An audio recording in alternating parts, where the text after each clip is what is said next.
નમસ્કાર, KTV news ગુજરાતીમાં આપનું સ્વાગત છે। આપની સાથે હું છું લવલીન કૌર। આજે જન્માષ્ટમીનો દિવસ અને દેશભરમાં ઉજવણી થઈ રહી છે, જ્યાં તમે જુઓ મંદિરોમાં લાંબી લાંબી કતારો જોવા મળી રહી છે।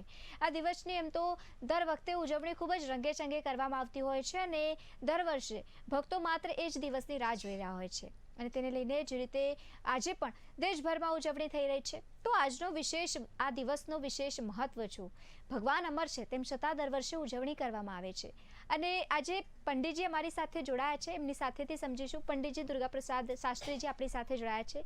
સ્વાગત છે પંડિતજી આપનું કેટીવી ન્યૂઝ ગુજરાતીમાં। જય શ્રી કૃષ્ણ। પંડિતજી, સૌ પહેલા મારો પ્રશ્ન જ હતો કે ભગવાન અમર છે તેમ છતાં દર વર્ષે રંગે ચંગે ભગવાનના જન્મદિવસની ઉજવણી કરવામાં આવે છે, એના પાછળનું મહત્વ શું? સવાલ તમારો બરાબર છે કે ભગવાન અમર અજર અમર છે અને છતાંય દર વર્ષે આપણે એમની ઉજવણી કરતા હોઈએ છીએ। જી, આ જે ઉજવણી કરવામાં આવે છે તો શા માટે? તે એક સૌથી મહત્વપૂર્ણ વસ્તુ એ આવે છે કે જ્યારે પણ કોઈ પણ વ્યક્તિની વાત થાય, હાજી, વ્યક્તિ વિશેષની વાત થાય અને આપણે મનુષ્ય છીએ તો મનુષ્ય જે આપણો સ્વભાવ છે, આપણા દીકરાની અથવા આપણા દીકરીની અથવા પોતાની જી, આપણે લોકો જે રીતે જન્મદિવસની ઉજવણી કરતા હોઈએ છીએ જી, તો સેમ શાસ્ત્રમાં એવું લખ્યું છે કે યથા દેહે તથા દેવે, જેવી રીતે દેહ અને દેવની અંદર આ વસ્તુ ચાલતી હોય તો એ દેશ અને કાળ પ્રમાણે જન્મતિથિની ઉજવણી કરવામાં આવે છે। હાજી, ભગવાન કૃષ્ણ પણ આજના દિવસે પ્રાદુર્ભાવ પામ્યા હતા જી, એવું અમારા ભાગવત પુરાણમાં, સ્કંદ પુરાણમાં, દરેક જુદા જુદા પુરાણોની અંદર એનો ઉલ્લેખ છે। જી, માટે આપણે એને એક ભક્ત તરીકે ભગવાનની એક પ્રશંસા કરવા માટે આજના દિવસને પસંદ કરીએ છીએ કે આજે એમનો બર્થડે કહેવાય અથવા જન્મ દિવસ કહેવાય, જી, પ્રાદુર્ભાવ દિવસ કહેવાય। ભગવાન જન્મતા નથી, કોઈ બી દિવસ કોઈ પણ દેવ જે સ્વરૂપ હોય એ ક્યારે પણ એ અવતરણ પામે અથવા તો પ્રાકટ પામે છે, એટલે પ્રગટે છે, એ કોઈ દિવસ જન્મ લેતો નથી। છતાંય આપણે મનુષ્ય તરીકે આપણા દેહની જેમ સેવામાં જન્મદિવસ ઉજવીએ છીએ, તેમજ આ એક જન્મદિવસ ઉજવવાની પરંપરા છે। બિલકુલ બિલકુલ। અને શાસ્ત્રીજી જે રીતે આપે જન્મદિવસની વાત કરી છે, ભગવાન રામ એ દિવસમાં જન્મ્યા અને શ્રી કૃષ્ણ રાત દરમિયાન જન્મ્યા, બંને વચ્ચેની કડી અને સંબંધો અને મહત્વ શું? બહુ સારો સવાલ તમે કર્યો છે કે ભગવાન રામ જન્મનો જન્મ જે છે બપોરે 12 વાગે થયો। હવે બેન, એક વસ્તુ યાદ રાખજો કે જન્મ થયો એવો શબ્દ ના વાપરશો, ખરેખર એ પ્રગટ્યા, અવતાર ધારણ કર્યો। એ કોઈ જ્યારે ભગવાન રામ અવતાર લીધો તો ત્યારે પણ શંખ ચક્ર ગદા પદ્મવાલા ભગવાન વિષ્ણુ માતા કૌશલ્યાની સામે ઊભા થઈ ગયા। માતા કૌશલ્યા ગભરાયા કે આ છે શું? આવો વિચિત્ર શરીરવાળો માણસ ક્યાંથી દેખાય? 4 હાથવાળો ભગવાન, આ તો શંખ ચક્ર ગદા પદ્મ ધારણ કરેલ ભગવાન વિષ્ણુ નારાયણ છે। એટલે માતા કહે છે કે ભગવાને કીધું કે તમે મને પુત્ર તરીકેની કલ્પના કરી હતી તો હું આવ્યો છું। તો ત્યારે માતા કહે છે કે ના ભગવાન, તજહુ તાત યહ રૂપા, હે ભગવાન તમે આ તમારો રૂપ ત્યાગ કરી દો, મારે નથી જોઈતું ભાઈ, મારે તો જોઈએ છે નાનો બાળકનું સ્વરૂપ જે મેં કલ્પના કરી હતી, મારા આંગણામાં જે ચારે બાજુ નાચે ફરે, હું એને દાંટું દપટું, એને સાંભળું, એને ખવડાવું, એવો બાળક જોઈએ, આવો બાળક મારે જોઈતો નથી। તો સેમ વસ્તુ ભગવાન કૃષ્ણ સાથે બની કે ભગવાન કૃષ્ણ પણ, કન્હૈયો પણ જ્યારે કારાગારની અંદર એના માતા પિતાને જોયો। હવે માતા પિતા શા માટે? કારણ કે મનુષ્ય રૂપમાં ભગવાન અવતાર ધારણ કરે છે તો મનુષ્યને માતા પિતા હોય જ છે, માટે એમને પણ પોતાના માતા પિતા બતાવવા પડ્યા। જગતનો નાથ, એ જે જગતનો તારણહાર છે, એ જગતનો તારણહાર પણ પોતે એક બાળક થઈને એને અવતાર ધારણ કરવો પડ્યો। અને એણે પણ કહ્યું, ત્યાં પણ જેલની અંદર એકદમ પ્રકાશ થઈ જાય છે, શંખચક્ર ગદા પદ્મ ધારણ કરેલા ભગવાન નારાયણ દેખાય છે। દેવકી અને વસુદેવ બંને જણ પ્રાર્થના કરે છે કે પ્રભુ આ છે શું કે તમને બાળક તરીકે માગ્યું તો એટલે હું આવ્યો છું। જી પણ કોઈએ સ્વીકાર્યું નહીં કે બાપા મારે નહીં જોઈતું, સોરી સોરી, માફ કરજો, મારી જરૂર નથી. મારે તો નાના બાળકની જરૂર છે, એક બાળ સ્વરૂપની મારે દર્શન કરવા છે, મારે આવા મોટા સ્વરૂપનું દર્શન કરવા નથી.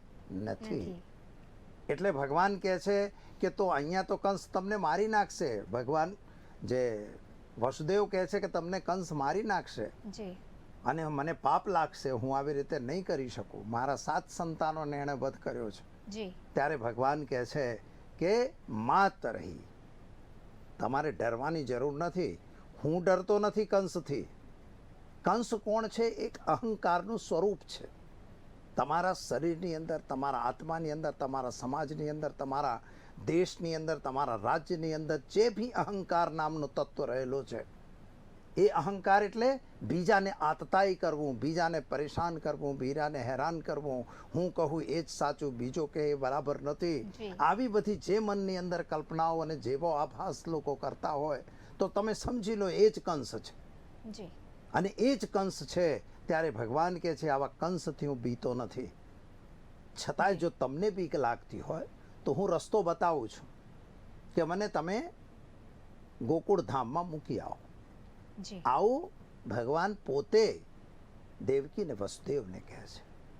હવે આપણે મૂળ સવાલ પર આવીએ છીએ. જી એ વખત રાત્રિના 12 વાગવાની તૈયારી હતી અને ભગવાન રાત્રે 12 વાગે જન્મે છે. ભગવાન કૃષ્ણ કનૈયો જે છે એ રાત્રે 12 વાગે પૃથ્વી પર અવતાર ધારણ કરે છે. જી જ્યારે ભગવાન વિષ્ણુનો જે અવતાર રામાવતાર હતો એ બપોરના 12 વાગે આવે છે. જી એની પાછળનું એક રહસ્ય છે. રહસ્ય હતું કે જ્યારે ભગવાન વિષ્ણુનો, ભગવાન રામનો અવતાર આવ્યો, નવમીના દિવસે બપોરે 12 વાગે આવ્યા, તો એક કવિએ બહુ સ્પષ્ટ લખ્યું છે કે માસ દિવસ કા દિવસ ભા, મર્મ ન જાન્યો કોઈ, રથ સમેત રવિ થાક્યો, નિશા કવન વિધિ હોય. કવિ કહે છે કે 1 મહિનાનો દિવસ થઈ ગયો અને સૂર્ય ભગવાન બપોરે 12 વાગે સ્થિર થઈ ગયા. મહિના સુધી લોકોને ખબર જ ના પડી કે શું થઈ રહ્યું છે. ચારે બાજુ હર્ષ અને ઉલ્લાસ, કારણ કે ભગવાનનું અવતરણ પૃથ્વી ઉપર થયું છે. જી ચારે બાજુ આનંદ આનંદ અને કિલ્લોત્સવ હતો. અને આ વસ્તુ જોઈ અને ભગવાને શું કર્યું? ત્યારે રામાવતાર થાય છે, કારણ કે સૂર્યવંશી રાજા હતા રામ, હાજી માટે સૂર્યની હાજરીમાં એમનો જન્મ થયો. દિવસે 12 વાગે થયો. ત્યારે રાત્રિ એમને પ્રાર્થના કરે છે કે ભગવાન, દિવસે તો તમને મદદ કરી, તમે દિવસની તો ઈચ્છા પૂરી કરી, પણ મેં રાત્રિએ શું ગુનો કર્યો? તો જી આખા જગતને શાંતિ આપનારી હું રાત્રિ છું, તો તમે મારું આવું અપમાન કર્યું જી કે મને 1 મહિના સુધી તમારા દર્શન જ ના થયા. હાજી ત્યારે ભગવાન શ્રી રામે એને આશીર્વાદ આપ્યા કે હે રાત્રિ, તું ધ્યાન રાખ, જ્યારે મારો કૃષ્ણ અવતાર આવશે ત્યારે હું રાત્રે જન્મ લઈશ અને તને આનો આનંદ આપીશ. જી એટલે એ જ કવિએ ફરીવાર લખ્યું છે કે માસ દિવસ કી નિશા ભઈ, માસ દિવસ કી નિશા ભઈ, મર્મ ન જાને કોઈ, રથ સમેત સસી થાક્યો, દિવા કવન વિધિ હોય. દિવસ કેવી રીતે થાય? આખી રાત શશી જે છે એટલે ચંદ્રમા જે છે એ, કારણ કે ભગવાન કૃષ્ણ ચંદ્રવંશી રાજા હતા એટલે ચંદ્રમાની હાજરીમાં એ જન્મ લે છે. અને રાત્રિ થાય છે કારણ કે ચંદ્રમા રાત્રે હોય છે, માટે એમનો અવતાર રાત્રે થાય છે. ભગવાન રામે જે આશીર્વાદ એમને આપેલા હતા. એટલે આ રીતે એક જણો દિવસે આવે છે, એક જણો રાત્રે અવતાર ધારણ કરે છે. બિલકુલ બિલકુલ. અને આપણી સાથે સાથે બીજા એક આચાર્યજી પણ જોડાયા છે, પરમ પૂજ્ય આચાર્ય ગોસ્વામી ચંદલાલજી મહારાજ. સ્વાગત છે આપનું પણ કેટીવી ન્યૂઝ ગુજરાતીમાં. પંડિતજી, આપને પણ પૂછીશ કે આજનો દિવસ અને વર્ષ દરમિયાન બધા જ લોકો સહિત સાધુ સંતો પણ રાહ જોતા હોય છે, દર વર્ષે ઉજવણી કરવામાં આવતી હોય છે, પાછળનું મહત્વ? पहले तो मैं आप सभी केटीवी के दर्शकों को श्री वृंदावन धाम से आज जन्माष्टमी के पर्व की बहुत बहुत हार्दिक शुभकामनाएं देता हूँ। जैसा कि आपने कहा कि आज का पर्व का सभी वैष्णव समाज के लोगों को, सभी साधु संत वैष्णवों को इंतजार रहता है कि हमारे लाला का जन्म दिवस आए हाँ तो जी। हम खूब धूमधाम से मनाएं। बिल्कुल। दुनिया में जहां पर कृष्ण नाम की धूम है, वहां कृष्ण का प्रेमी स्वरूप वृंदावन के अंदर प्रकट होता है। देखिए, आपके गुजरात में ठाकुर जी द्वारकाधीश बन के बैठे हुए हैं जी। और ठाकुर जी का योगेश्वर स्वरूप है, वो वैष्णवों के द्वारा माना जाता है। जी। लेकिन हमारे वृंदावन में, हमारे ब्रज में जब कृष्ण जन्मोत्सव आता है, तब कृष्ण के बारे में लोग बड़ी सुंदर सुंदर चर्चाएं करते हैं। जी। देखिए, दुनिया की नजर में कृष्ण जो है वो भगवान है, लेकिन हमारे वृंदावन धाम के जो वासी हैं, ब्रजवासी हैं, जी। उनके नजर में कन्हैया तो लाला हमारो है, हाँ जी। हमारे ही घर को है, ऐसा भावना होती है। हाँ जी। अब ब्रज के अंदर जो प्रेम होता है, वो सबसे पहले तो कृष्ण को अलग रूप से नहीं माना जाता है। जी। आज यदि कृष्ण का जन्म हुआ है, तो ब्रज में एक पंक्ति बहुत सुंदर हमारी वाणियों में गाई गई है जी। कि आनंद आज नंद के द्वार, दास अनन्य भजन रस कारण, प्रगटे श्री मनोहर द्वार। यानी आज नंद के बाबा के द्वार पर जी। जन्म हुआ है कृष्ण का, लेकिन वो कृष्ण का जन्म किसके लिए, उसका प्रयोजन क्या है? तो संसारी लोग कहेंगे कि दुष्टों का संहार करने के लिए, लेकिन ब्रजवासी ऐसा मानते हैं कि हमारे जीवन में प्रेम को प्रकट करने के लिए, और जो भजन करने वाले जीव हैं उनके हृदय में शांति का अनुभव हो, इसके लिए कृष्ण का जन्म हुआ है। जी। देखिए, कृष्ण कौन है? कृष्ण नाम का अर्थ है आकर्षणम अस्तु इति कृष्ण। जिनके नाम के अंदर उच्चारण करने से ही हमारे मन में उस जीव के प्रति आकर्षण पैदा हो जाए, वो जी। कृष्ण है। हमारे वृंदावन के अंदर ऐसा माना जाता है कि राधा और कृष्ण जो वो हैं, वो एक ही जीव हैं। हमारे यहाँ कहते हैं कि श्री हरिवंश सुरुति सुनाऊं, श्यामा श्याम एक संग गाऊं, छिन जी। एक कबहु न अंतर हुई, प्राण सु एक देह है दो। राधा संग बिना नहीं श्याम, और श्याम बिना नहीं राधा नाम। तो यदि ब्रजवासियों की प्राण वल्लभा श्री राधा है, लेकिन वो भी अर्धा स्वरूप माना गया, वो संपूर्ण स्वरूप कब बनेगा? जब कृष्ण चरित्र प्रकट होगा। जी। तो कृष्ण के प्रकट होने से राधा की भी संपूर्णता होती है, और जब राधा और कृष्ण का संपूर्ण जीव प्रकट हो जाता है, तभी जीवन के अंदर प्रेम प्रकट होता है। बिल्कुल। तो कृष्ण जो हैं, वो जीव के अंदर प्रेम को दिए की तरीके से प्रकाशित करने वाले ठाकुर जी हैं, और हम ब्रजवासी ठाकुर जी के इसी स्वरूप का पूजन करते हैं। बिल्कुल, बिल्कुल आपने बहुत ही अच्छे तरीके से इस बात को समझाया है पंडित जी। और ख़ास तौर से यशोमती मैया से जब नंदलाला पूछते हैं कि राधा क्यों गोरी और मैं क्यों काला, क्योंकि श्री कृष्ण के तो अलग अवतार हैं, और जब बचपन की बात करें श्री कृष्ण की, उस समय तो वो श्वेत होते हैं, फिर भी यशोमती मैया से पूछते हैं। जो आप इसके बारे में हमारे दर्शक मित्रों को जानकारी दें। देखिए, काला और गोरा, संसार में जब भी काले व्यक्ति को कहा जाता है, तो लोग कहते हैं कि भाई संसार में केवल दो ही रंग हैं, काला एवं गोरा। हमारे श्याम सुंदर और राधा रानी, उनकी तुलना किससे किए जाता है? जी। जैसे घन और दामनी, जैसे श्याम सुंदर और राधा कौन है?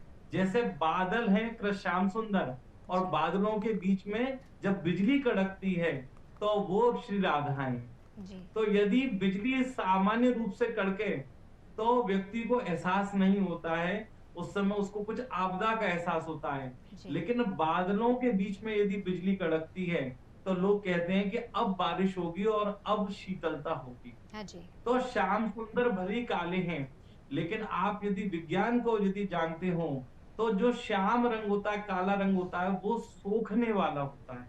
जी। तो जब हम ठाकुर जी का नाम लेते हैं, तो मैंने कहा कि ब्रज के अंदर राधा और कृष्ण दोनों अलग अलग नहीं है, जी। एक ही हैं। तो हम यदि राधा बोलें तो कृष्ण प्रकट हो जाते हैं, और कृष्ण के सामने हम राधा बोलेंगे तो राधा प्रकट हो जाएंगे, और कृष्ण के राधा के सामने कृष्ण बोलोगे तो कृष्ण प्रकट हो जाएंगे। बिल्कुल। जी। तो यहाँ पर ये बात समझने की बात है कि राधा रानी का गोरा रंग है, वो सारी सुख को देने वाला है, अष्ट सिद्धि सबको देने वाला है। हाँ जी। तो हमारे यहाँ ब्रज में कहते हैं, गौर तेज देत निज सर्व सुख, श्याम रूप से लेत राधा ने धारणे राधा नाम समेत। कि हाँ यदि जी। राधा रानी का प्रागट्य पहले हो गया, यदि जीव ऐसा, हम ब्रजवासी ऐसा नहीं मानते, हाँ जी। लेकिन यदि कहा भी जाए राधा रानी का प्रागट्य पहला हो गया, तो राधा रानी व्यक्ति को सारे सुखों को प्रदान करने वाली, लेकिन व्यक्ति उन सुखों को तो ले लेगा, लेकिन उसके हृदय में जो संताप है, परेशानियां हैं, वो कहाँ जाएंगी? तो श्याम रूप से ले, तो जब श्याम का प्रागट्य हो गया, तो राधा रानी ने तो जीव को राधा नाम का उच्चारण किया तो सारे सुख प्रदान हो गए। लेकिन जैसे ही श्याम प्रकट हुए, तो व्यक्ति का काले रंग जो है वो एब्जॉर्बेंट है, हाँ जी। वो अवशोषित करने वाला है।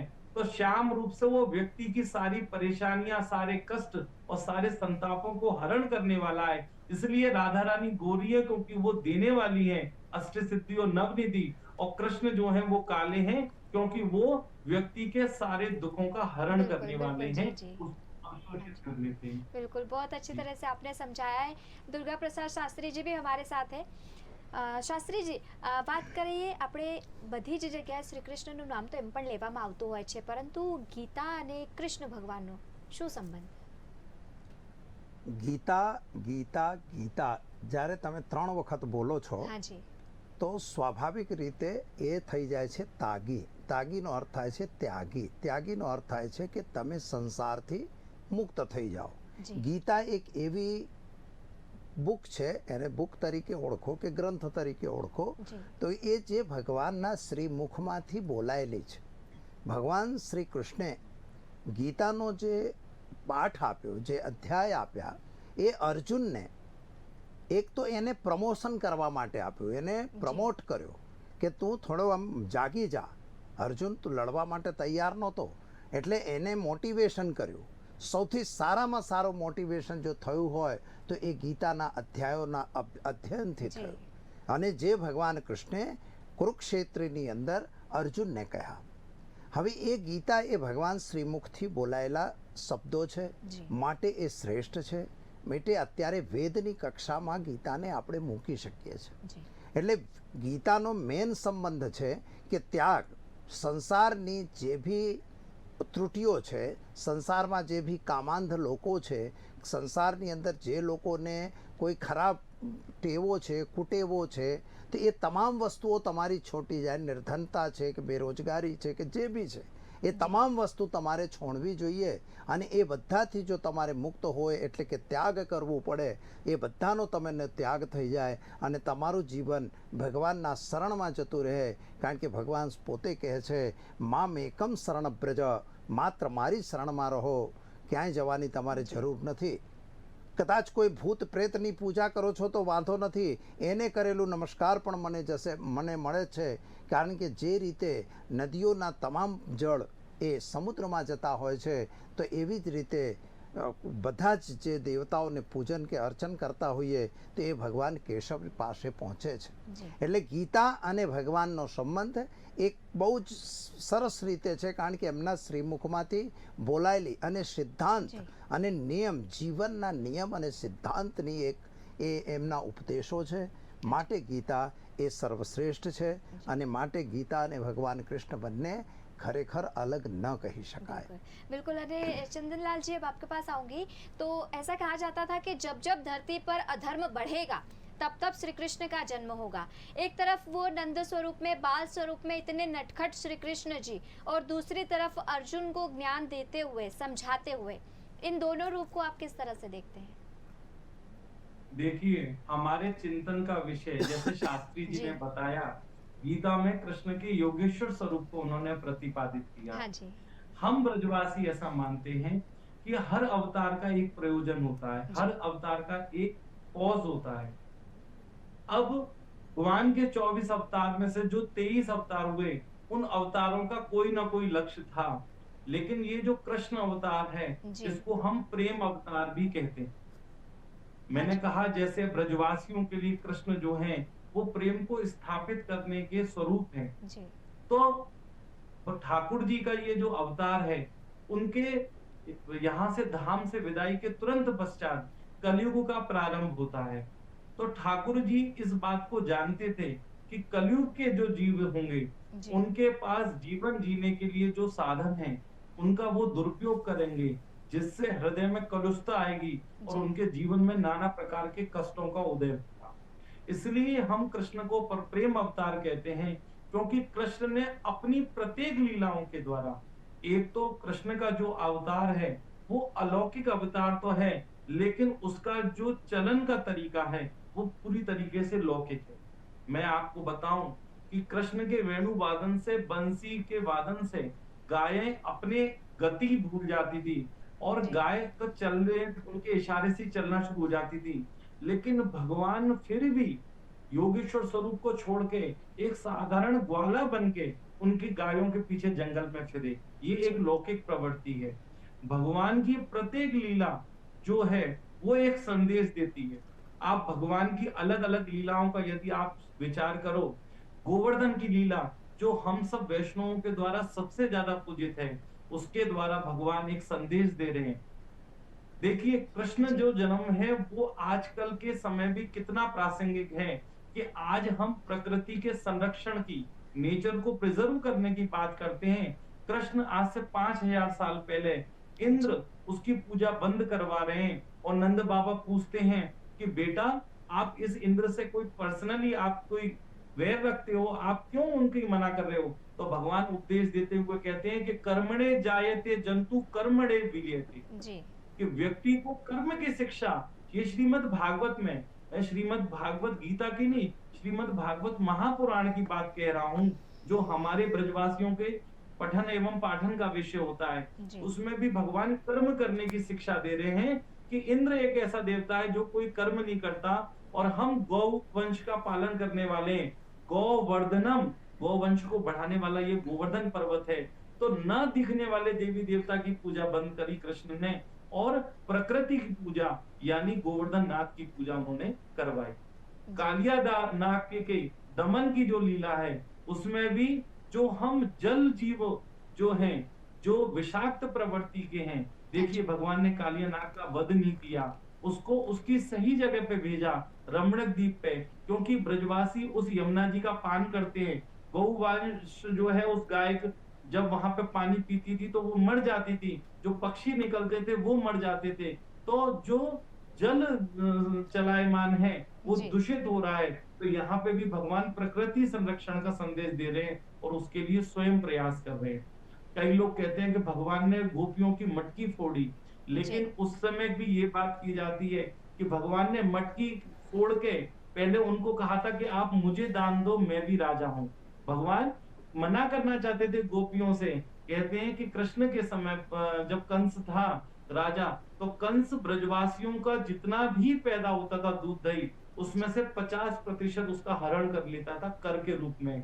तो भगवान ने हैवी टैक्स जो होते थे उनकी मदद की मना करी और कहा कि आप कंस को मत दो, मैं भी राजा हूं, आप मुझे टैक्स दो। और जब नहीं मानी तो भगवान ने उन गोपियों की मटकी फोड़ी जो मथुरा की तरफ जाती।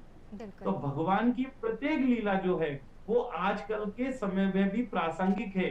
वो हमको एक संदेश देती है। ये हमारी समझ की बात है कि हम उन शिक्षाओं को किस रूप में देखें। બિલકુલ બિલકુલ ઉનકે તો હર बिल्कुल પ્રસંગ बिल्कुल નિરાલે હૈ. દુર્ગા પ્રસાદજી આપણી પાસે આવે છે અને એ પ્રશ્ન ઊભો થાય છે કે કેમ શ્રી કૃષ્ણ એ ગોપીઓને આટલું બધું હેરાન કેમ કરતા હતા?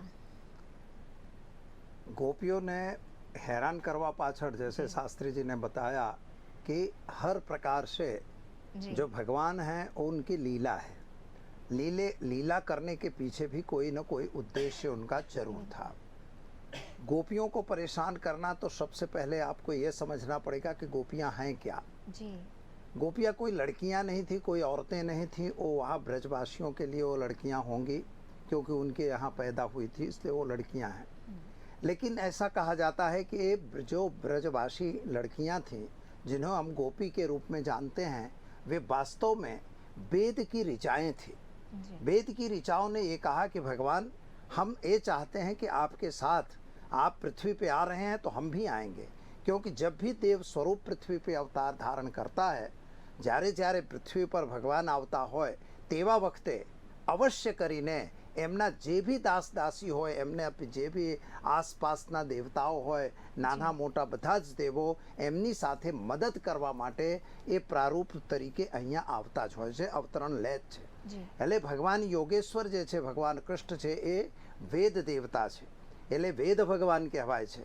એટલે વેદ ભગવાન હોવાને લીધે તમામ જે વેદની ઋચાઓ હતી એ ગોપી સ્વરૂપે એ બ્રજની અંદર એ કન્યા થઈને અવતરણ લીધેલી હતી. અને એ જ વેદની ઋચાઓ હતી, માટે એમની ઈચ્છા હતી કે મારે તમારી સાથે કંઈક રમત રમવી છે, કંઈક ખેલ કરવો છે. તો એ ખેલ કરવા માટે ગોપીઓની સાથે ભગવાન કૃષ્ણ હંમેશા એમને અનુકૂળ તમામ કામો કરતા હતા. કહેવાય જ છે, કવિએ કહ્યું છે કે છછિયા ભર છાછ પે નાચ નાચાવે, ધન્ય હૈ એ બ્રજ કી છોહરિયા, જી ધન્ય હૈ બ્રજ કી છોહરિયા, છછિયા ભર છાછ પે નાચ નચાવે. એક માટલીમાં ભરેલી છાશ, કે તારે છાશ પીવી હોય તો કાના નાચવું પડશે. અને એ ભગવાન ભક્તને આધીન થઈ અને પોતે ડાન્સ કરે છે.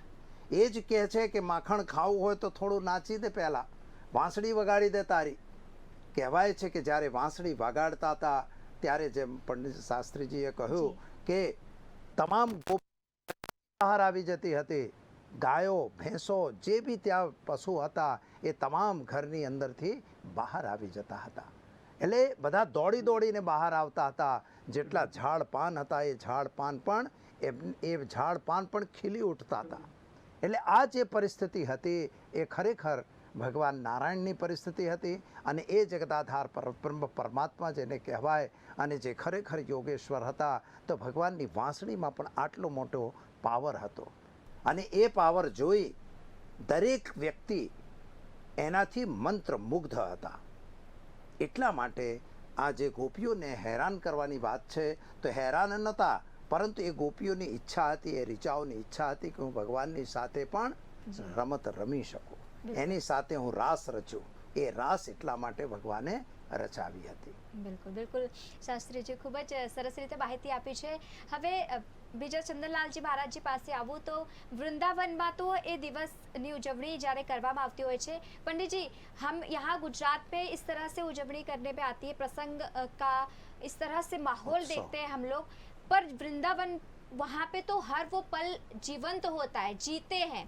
किस तरह से वहाँ पे माहौल होता है पूरे दिन, क्योंकि एक दिन पहले से जिस तरह से मंदिरों में भावी भक्त आते हैं, वृंदावन का माहौल कैसा है जो आप गुजरात वासियों को बताएं. देखिए, मैं आपको पहले भी इस इंटरव्यू के शुरुआत में बता चुका हूँ जी कि आप सभी के लिए कृष्ण का प्रागट्य, भगवान का इस धरती पर अवतरित होने का जी। दिवस है. लेकिन हम ब्रजवासियों के लिए हमारे बहुत ही हमारे परम आराध्य हैं, लेकिन भगवान के रूप में नहीं. आज तो हमारे यहाँ लाला का जन्म हुआ जी। है. और आप यदि सुनती आई होंगी तो हमारे यहाँ पर कभी ये नहीं कहा जाता कि नंद घर भगवान बहे. जी हमारे यहाँ कहते हैं नंद घर आनंद बहे. जी आनंद, आनंद किसके लिए? आनंद वो जो जीव के अंदर परम सुख का निरूपण करने आए हैं, जो हृदय में जो प्रेमियों की प्यास है उसको तृप्त करने के लिए आए हैं. हाँ और जी। यहाँ पर जो योगी हैं उनको आज योग की शिक्षा मिलेगी. जो गोपियां हैं उनके भी हृदय को संतप्त हो. पहले तो मैं शास्त्री जी की बात को कहूंगा. शास्त्री जी ने बड़ी सुंदर बात कही कि ब्रज की गोपियों, उनको साधारण ब्रज की स्त्री कह के हम विभूषित करें तो ऐसा नहीं है. वास्तव में ये ठाकुर जी का जो अवतार हुआ, जो कृष्ण अवतार हुआ, इसे परिपूर्णतम अवतार कहा जाता है. आप इस लिहाज से सोचिए कि भगवान जो बाकी के अवतारों में जहाँ कोई ना कोई अभिलाषा, कभी मर्यादा की वजह से, कहीं अवतार की अल्पता की वजह से, जहाँ पे भी किसी के हृदय की इच्छा को अधूरी छोड़ के आए थे, हाँ जी। भगवान ने कृष्ण के रूप में उस परिपूर्णतम अवतार के रूप में जन्म लिया. देखिए, भगवान राम के समय पर भगवान राम जब दंडकारण्य वन में सीता जी को देखने के लिए उनका मिलन हुआ, तो दंडकारण्य वन के जो ऋषि थे उन्होंने जब ठाकुर जी को देखा, जी पुरुष के स्वरूप में है, पुरुष का शरीर है ऋषियों का, लेकिन मन में, हृदय में कामना उत्पन्न हो गई कि काश हम स्त्री होते और इस सुंदर युवक का वर्ण करते. वही जो दंडकारण्य के रूप ऋषि थे वो सभी गोपी बन के आए. जब ठाकुर जी ने समुद्र मंथन हो रहा था और मंदराचल पर्वत धंसने लगा और जी। कच्छप अवतार धारण किया, तो जितनी भी मत्स्य कन्याएं थी, उनको कच्छप अवतार को देख के आकर्षण हुआ, लेकिन मर्यादा थी, वहां उनकी इच्छा पूरी नहीं गई। वहीं मत्स्य स्वरूपा जो थी वो सभी गोपी बन के आए। जितने भी वेद के मंत्र हैं, जो 80,000 कर्म कांड के मंत्र हैं, वो सब भी ब्रज में स्त्री बन के आए। जी तो कृष्ण का अवतार जो है वो परिपूर्णतम अवतार है। अब ब्रजवासी जो हैं उनके हृदय में यदि हम 5,000 साल पहले जाएं, हाँ जी तो कंस के दिए हुए जो त्रास थे, जो कष्ट से उनके हृदय में पीड़ा तो थी, लेकिन साथ साथ हमारे तारणहार, हमारे प्रेम का दीपक उत्पन्न करने वाले, जी ऐसे हमारे कृष्ण का प्राकट होने वाला था। तो कहते हैं कि ब्रजवासियों ने उस दिन भोजन नहीं किया। सब लोग अच्छा पूछते हैं ना कि भाई जन्माष्टमी के दिन व्रत क्यों किया जाता है? क्योंकि हाँ जी जब हमें किसी चीज से, किसी से मिलन की आस होती है, तो हमारी भूख प्यास मिट जाती है। तो उस समय पर ब्रजवासियों ने अपनी भूख प्यास का चिंतन करना बंद कर दिया कि अब तो हमारे कष्ट दूर होने वाले हैं, अब तो हमारे तारणहार आने वाले हैं। तो स्वतः ही ब्रजवासियों का उपवास हो गया। तो आज भी 5,000 साल की परंपरा में सभी ब्रजवासी, ठाकुर जी का प्रागट्य तो रात्रि को 12 बजे होता है, लेकिन सभी ब्रजवासी आज के दिन उपवास करते हैं। बिल्कुल अब 12 बजे के यहाँ जी पर मंदिरों का नियम है हाँ कि जी यहाँ के प्रमुख मंदिरों में ठाकुर जी का पंचामृत से, दूध दही घी बूरा एवं शहद, जी पंचामृत से अभिषेक होता है। कहीं संसार की मर्यादा के हिसाब से 365 दिन में से जो 364 दिन है, उसमें मंगला आरती जो होती है वो सुबह प्रातःकाल हाँ 5, जी 5:30, 6 बजे के लगभग होती है। लेकिन आज वृंदावन के मंदिरों में रात्रि को 12 बजे जब ठाकुर जी का प्रागट्य हो जाएगा, जी तब उनका पहले पंचामृत से अभिषेक होगा और रात को 1 से 2 बजे के बीच में ठाकुर जी की मंगला आरती होती है। जी आज ठाकुर जी का जब जन्म होता है, तो जितने भी ब्रज के प्रमुख ठाकुर जी हैं, भले ही वो बांके बिहारी हो, हाँ भले ही जी वो श्री राधा वल्लभ लाल हो, श्री राधा रमण देव हो, इन सभी का पंचामृत से अभिषेक होगा।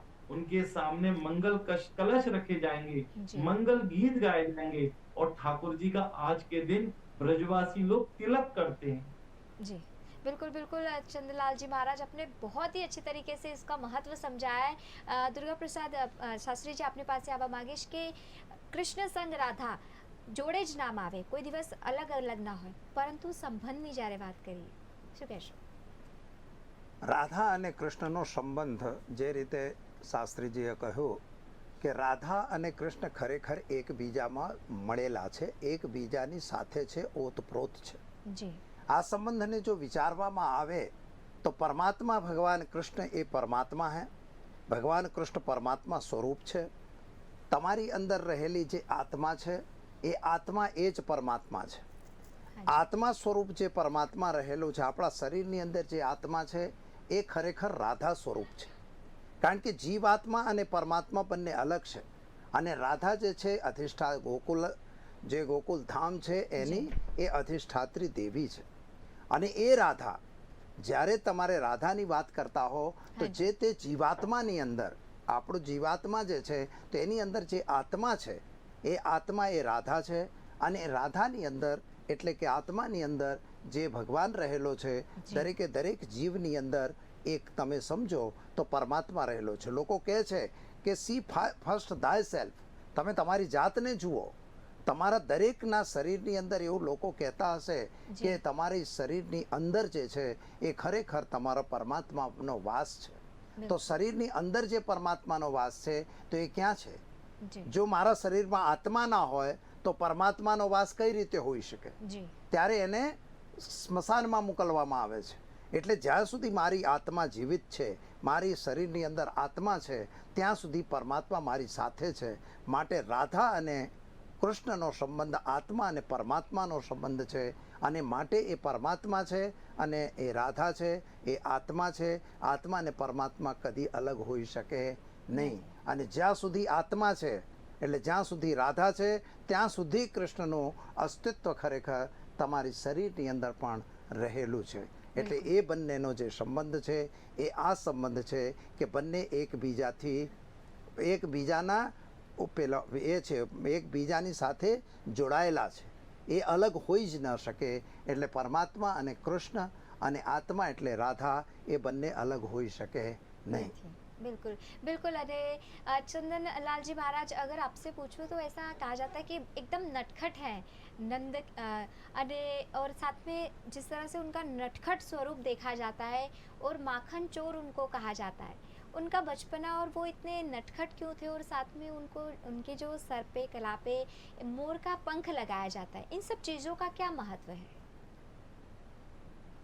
देखिए, ये आपने बड़ा ही अच्छा प्रश्न पूछा जी और आज के दिन इस प्रश्न को पूछना भी बहुत प्रासंगिक समझता हूँ। जी देखिए, भगवान कृष्ण के पिता हैं वासुदेव।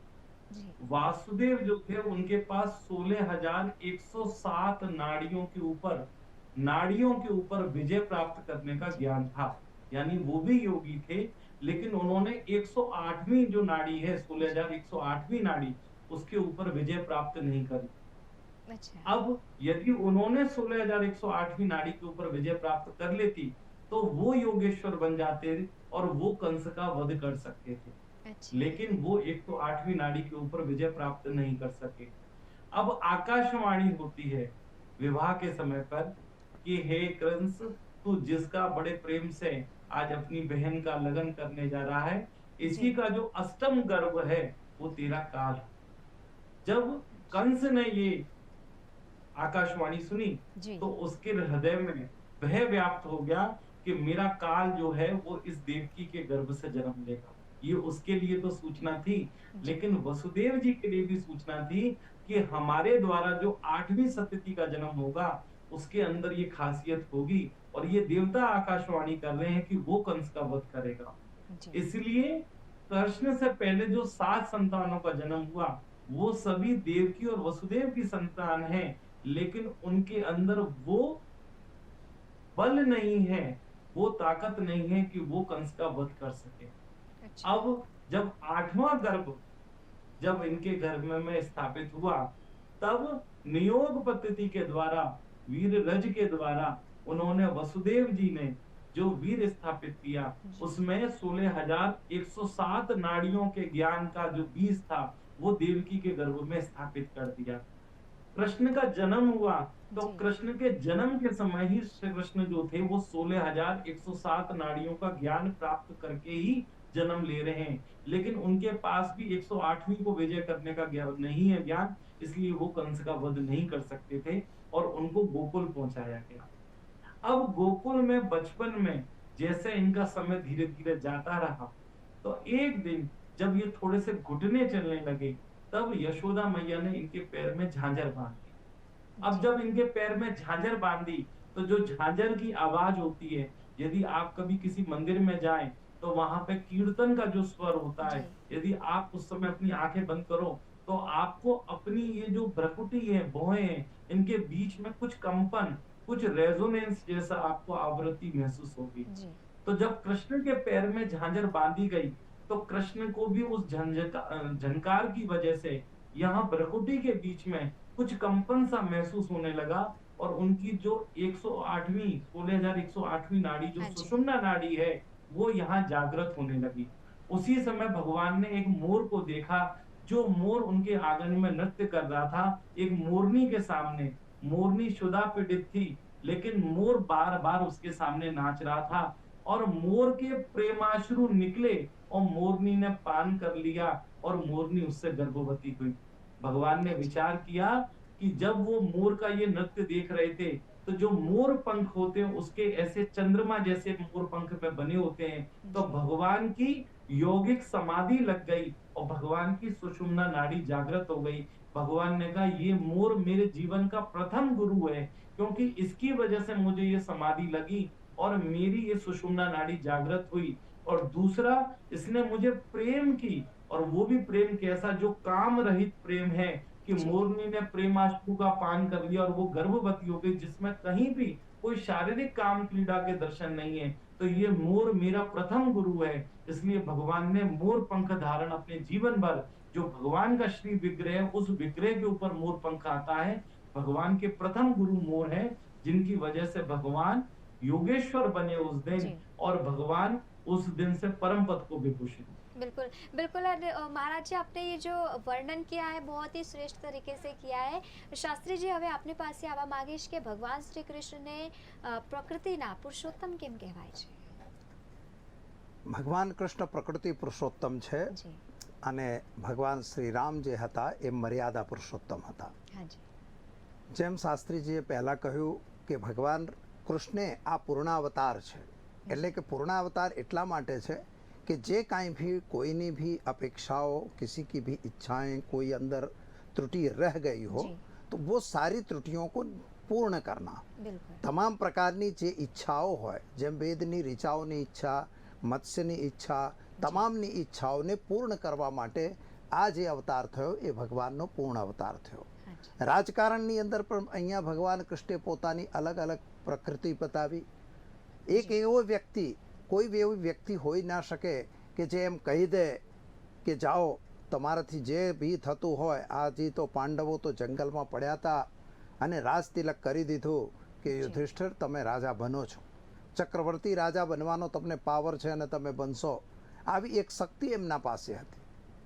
મામ એકમ શરણ પ્રજા, ખાલી મારી શરણમાં આવો, બીજે ક્યાંય તમારે જવાની જરૂર નથી, આવું કહેનાર માત્ર ને માત્ર ભગવાન કૃષ્ણ હતા, એ સિવાય કોઈ હતું નહીં. અને એ જ પ્રકૃતિ હતી, કારણ કે જ્યારે ભગવાન રામનો જન્મ થાય છે તો એ ખરેખર નવમના દિવસ છે. નવમીનો જ્યારે ઘડીઓ ભણવામાં આવે તો એ તમામ ઘડિયાઓનો સરવાળો 9 થાય છે, એટલે એ પૂર્ણાંક છે. પૂર્ણાંક હોવાથી એ ભગવાન રામ જે છે એ મર્યાદિત હતા, મર્યાદા પુરુષોત્તમ હતા. ભગવાન કૃષ્ણ જે છે એમનો જે અષ્ટમીના દિવસે જન્મ થાય છે, એટલે અષ્ટમીનો જ્યારે 8નો ઘડીઓ તમે ભણો છો તો 8 પહેલામાં 8 એકુ 8 થાય એટલે 8 થાય, બીજામાં 8 દુની 16 એટલે 6 ને 1 7 થાય, ત્રીજામાં 6 થાય, ચોથામાં જ્યારે જાઓ ત્યારે એ 5 થાય. એ રીતે એ ક્રમ ઘટતો જાય છે, વધીને ઘટે છે. અને પછી 5મા પછી એક પદ જે છે એ વધવાનું શરૂ થાય છે.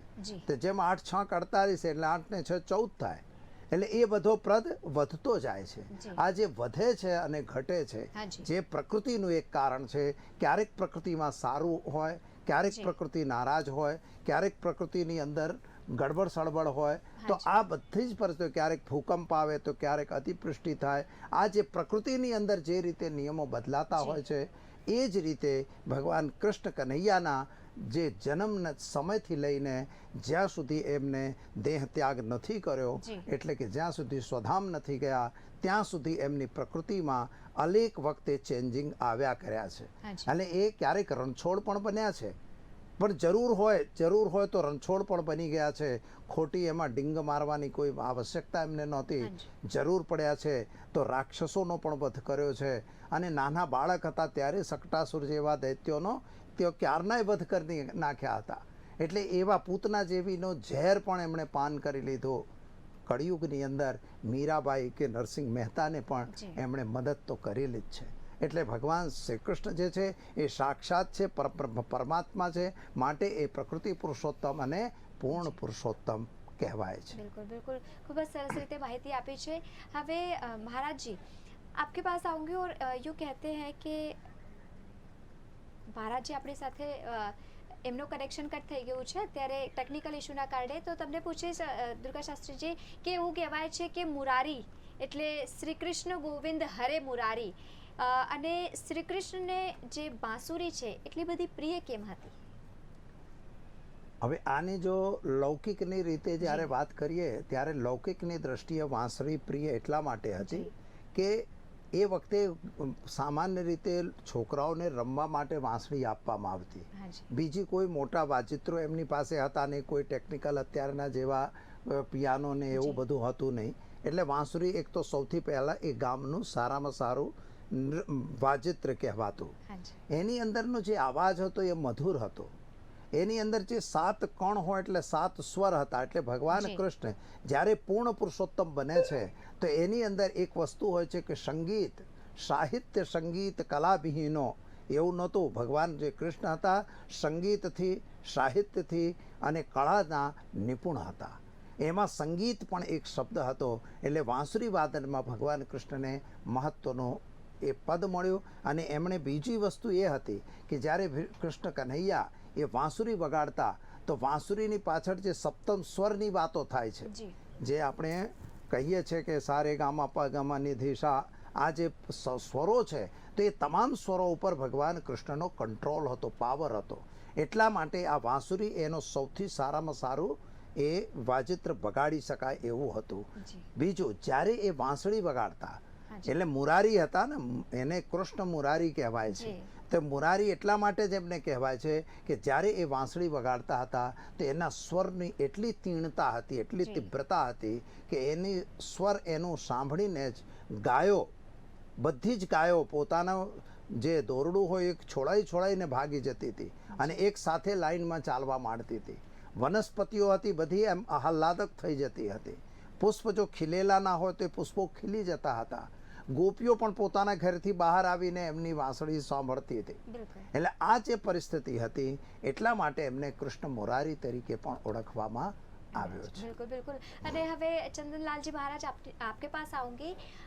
ऐसा कहते हैं मेरे लड्डू गोपाल, लोग इन्हें इस तरह से नाम से बुलाते हैं कि मेरे लड्डू गोपाल श्री कृष्ण वाले हैं, सबको प्यारे हैं. मात्र 2-5 मिनट उनका स्मरण करने से, मन से दिल से उनको याद करने से किस तरह के इंसान में पॉजिटिव एनर्जी, किस तरह से, और भगवान के साथ सीधा मिलन जो आत्मा के थ्रू होता है, किस तरह से ये पूरा आप प्रसंग देखते हैं. देखिए, शास्त्री जी ने अभी आपको बहुत अच्छी तरीके से समझाया कि ये जो कृष्ण का अवतार है ये परिपूर्णतम अवतार है. हाँ जी ये सभी के हृदयों की इच्छाओं को पूरा करने वाला है. जी हमारे यहाँ पर जब कृष्ण नाम की बात करी जाती है जी तो कृष्ण को प्रेम का उद्दीपक कहा गया है, यानी प्रेम को प्रकट करने वाले हैं. यदि आप वृंदावन में आ पाएंगे, जी। आपके गुजरात में सभी लोग जय श्री कृष्ण बिल्कुल। कहते हैं, हाँ जी लेकिन आप ब्रज में आओगे और वृंदावन में आओगे तब यहाँ पर सभी आपको जय श्री राधे राधे राधे कहते मिलेंगे. बिल्कुल यदि आप किसी से पूछो कि भाई दुनिया तो कृष्ण नाम को कह रही है, आप सभी लोग राधा नाम को राधे क्यों राधे। कह रहे हो, तो सब लोग कहेंगे कि हमारी तो राधा ही सर्वस्व है, वही प्रेम का भंडार है.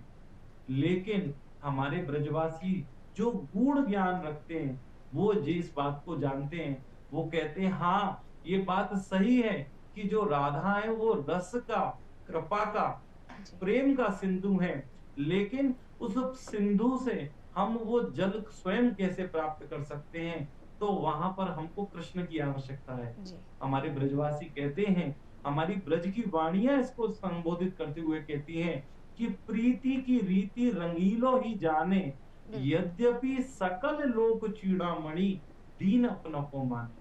देखिए, कृष्ण जो हैं वही इस संसार के स्वामी हैं, लेकिन वो प्रेम में इतने आ गए कि यहाँ पर प्रेम का उन्होंने अधीनता का स्वरूप मान लिया. जैसे आप कहते हैं ना कि जो गोपियां थी उनसे छछिया भरी छाछ पे नाच नचाए, शास्त्री ने जी ने कहा. कृष्ण के यहाँ कोई माखन की कमी नहीं थी, लेकिन गोपियों के मन में इच्छा है कि कृष्ण आए और हमारे यहाँ पे से माखन लेके जाएं, तो कृष्ण ये लीला कर रहे हैं. ऐसे ही जो ब्रजवासी है वो जानते हैं कि संसार के लोगों से प्रेम प्रकट करना है यदि श्री राधा से, तो हमको लाल जी को अपना गुरु बनाना ही पड़ेगा. इसलिए कहते हैं कि प्रीति की रीति यानी प्रेम करने का जो तरीका है वो तो केवल हमारे ये रंगीले श्री श्याम ही जानते हैं.